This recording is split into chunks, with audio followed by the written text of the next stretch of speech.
Bienvenue dans cette nouvelle édition de l'Africa Tonight. Au sommaire, geste d'apaisement politique en Mauritanie.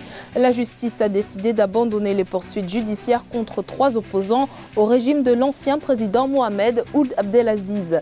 Les mandats d'arrêt émis contre eux sont purement et simplement annulés. Face aux incessantes attaques terroristes au Sahel et alors que les militaires semblent impuissants, le gouvernement malien a finalement décidé de négocier avec les djihadistes pour une possible sortie de crise. Une voie à laquelle l'Union africaine se dit favorable tout en appelant à la prudence. Et puis, inauguration par le président congolais Denis Sassou Nguesso de 3 nouveaux quais au port autonome de Pointe-Noire. Ces nouveaux quais devraient notamment permettre de multiplier par 3 l'activité du port. Les autorités judiciaires mauritaniennes ont décidé d'abandonner les poursuites contre les hommes d'affaires Mohamed Ould Bouamouatou, Mustapha Ould Limam Chafi et Mohamed Ould Debag. Également opposant à l'ancien régime de Mohamed Ould Abdelaziz, il faisait l'objet d'un mandat d'arrêt international, une mesure qui entre dans le cadre de la volonté d'apaisement et de normalisation du climat politique dans le pays. Aïssatou Bari. La justice mauritanienne a annulé les poursuites judiciaires visant 3 opposants mauritaniens. Il s'agit notamment de Mohamed Ould Bouamouatou, Mustapha Ould Limam Chafi et de Mohamed Ould Debag. Ils étaient poursuivis pour des motifs liés à la corruption, à la fraude fiscale et à la connivence et liens avec le groupe djihadiste au Sahel. Les mesures d'annulation de poursuites judiciaires contre des opposants, des journalistes, des hommes d'affaires est une bonne nouvelle pour la Mauritanie et pour sa démocratie. En janvier, déjà 2 associations de défense des droits de l'homme, Human Rights Watch et l'IRA, avaient salué notamment les réformes engagées par le président Mohamed Ould El-Ghazouani, même si elles disent attendre de nouvelles avancées sur la peine de mort et l'esclavage notamment. Les opposants vivant en exil ont depuis plusieurs années dénoncé un règlement de compte politique. Le parquet général au tribunal de Nouakchott a déjà écrit à Interpol pour demander l'annulation des avis adressés à la police internationale contre ces 3 opposants mauritaniens. Et je pense bien que ces mesures entrent en droite ligne des efforts fournis par le président Ghazouani, notamment sur le plan des droits humains. Il faut dire qu'avec le président Aziz, il y avait l'utilisation des lois répressives pour arrêter et museler des opposants. Je peux citer l'opposant Samba Thiam en juin, les journalistes Seydi Moussa Kamara et Ahmed Ould Ouedja. Maintenant, on ose espérer que les nouvelles autorités vont continuer sur ce chemin de la décrispation. Sitôt installé, le président Mohamed Ould Ghazouani a joué la carte de l'apaisement en recevant les figures les plus emblématiques du camp adverse. Ces derniers ont exprimé leur souhait en faveur de l'annulation de ces mesures prises à l'encontre de ses opposants afin de permettre leur retour en Mauritanie. La situation sécuritaire au Sahel s'est fortement dégradée.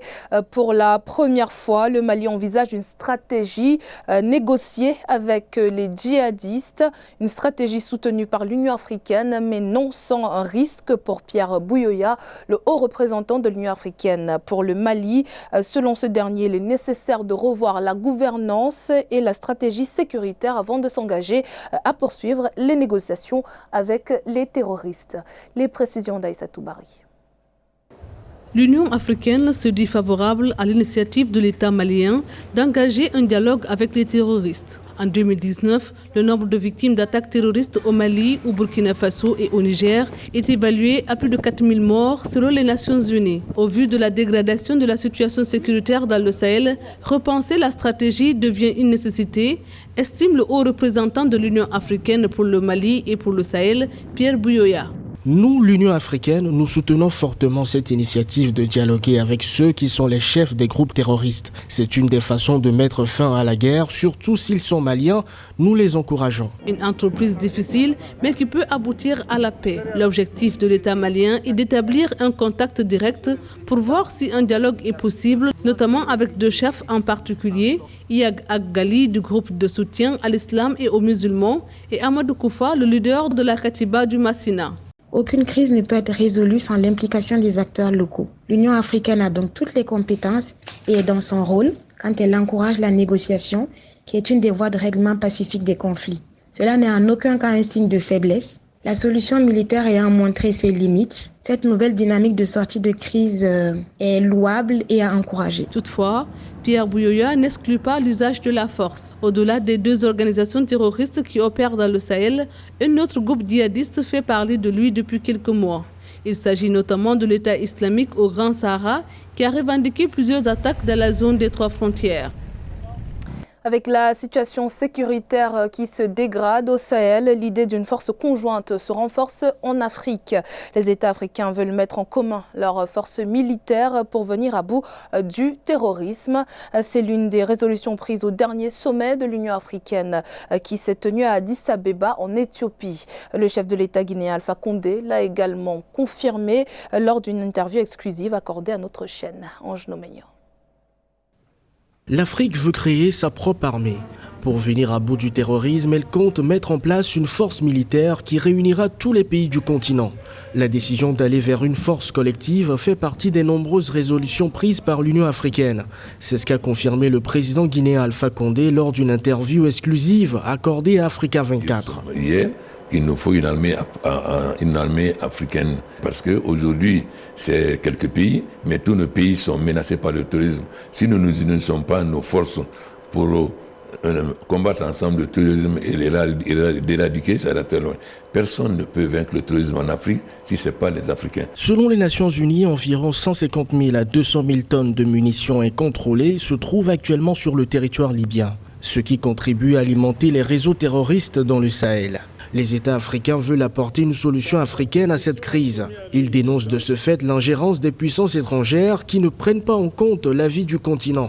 La force militaire africaine pourrait permettre également de mettre fin à cette crise libyenne. Lorsque j'étais président de l'Union africaine, j'ai insisté que les problèmes africains devaient être résolus par l'Afrique et que la plupart des problèmes que nous avons aujourd'hui en Afrique sont dus à des interventions étrangères. Lorsque nous avons dit que la question libyenne doit être résolue par l'Afrique, tous les pays membres ont voté, personne n'a voté contre.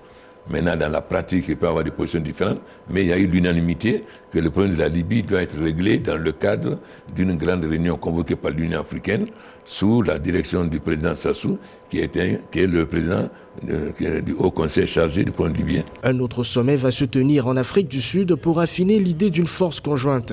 Pour ce qui est du conflit libyen, l'Union africaine souhaite s'impliquer davantage et a annoncé une coopération avec les Nations Unies. Au Sénégal, la Cour des comptes a publié simultanément ses rapports des années 2015, 2016 et 2017. Les documents accessibles sur la toile font état de plusieurs irrégularités dans les entités visitées par les magistrats. La gestion de plusieurs personnalités sont notamment mises en cause sur ces périodes. Les précisions dans ce reportage de notre correspondant Eladjine Ndiaye. La Caisse des dépôts et consignations est sa tour à 30 milliards sans aucune retombée pendant 5 ans. Près de 250 millions de francs CFA pour l'achat de moquettes non récupérables dépensées entre 2011 et 2015 par le CICES, le Centre international du commerce extérieur du Sénégal. Cumul de salaires pour des agents de l'État détachés à l'OFOR, l'Office des forages ruraux ou encore la gestion du Centre des œuvres universitaires de Dakar sous Cheikh Omar Anne. Ces faits sont issus du rapport de la Cour des comptes des exercices 2015, 2016 et 2017 remis au président de la République Macky Sall qui a annoncé la mise en place d'une commission pour l'exploitation de ces informations. Mais jusque-là, selon Seydi Gassama de l'ONG Amnesty International, aucun des mauvais gestionnaires n'est inquiété, du moins ceux qui sont au pouvoir. Nous ne nous faisons pas d'illusions. Tous ces DG sont des hommes politiques de premier plan du parti au pouvoir ou de la coalition au pouvoir. Ils ont été nommés là pour les récompenser de leur performance politicienne dans leur fief. Ou en tout cas, on les a nommés pour leur permettre d'avoir les moyens de faire la politique. Comme le président l'avait dit pour son frère. Je l'ai nommé à la tête de la Caisse des dépôts et consignations pour lui donner les moyens de faire la politique. Donc, ce sont des personnes qui sont nommées par le président à titre de récompense ou pour lui donner les moyens de faire la politique pour son compte. Donc, tant que le président est là, ces personnes ne seront jamais inquiétées. Pour sa part, Maître Papsen, président du Comité sénégalais des droits de l'homme, saluant l'initiative du président de la République de créer une commission pour examiner ces rapports, souligne qu'il est prématuré de parler d'absence de sanctions. Maintenant, quand on dit qu'effectivement, il y a des manquements, il y a des dysfonctionnements, mais ces manquements et ces dysfonctionnements ne sont pas toujours synonymes d'infraction à la loi pénale. Et là, la loi sur la Cour des comptes permet à la Cour des comptes, si elle décèle des manquements qui ont une connotation délictuelle ou criminelle, de saisir directement le ministre de la Justice. Donc, mais dans le cadre de ces rapports, il faut examiner ces situations. C'est dans ces cas seulement qu'on peut parler peut-être d'impunité. Depuis l'avènement du régime de Macky Sall en 2012, aucun rapport d'un corps de contrôle épinglant des responsables n'a fait l'objet d'un traitement judiciaire.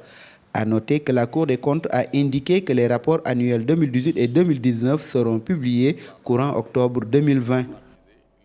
Le président congolais Denis Sassou Nguesso a inauguré ce mercredi 19 février les 3 nouveaux quais du port autonome de Pointe-Noire. Ces quais permettent aujourd'hui au port en eau profonde d'accueillir des navires à conteneurs d'une taille de plus de 320 mètres et d'environ 80 000 tonnes. Ils contribuent également à réduire le temps d'attente des navires et permettent aujourd'hui de baisser le taux de fret. Les précisions dans ce reportage de notre correspondant Deva Panzo.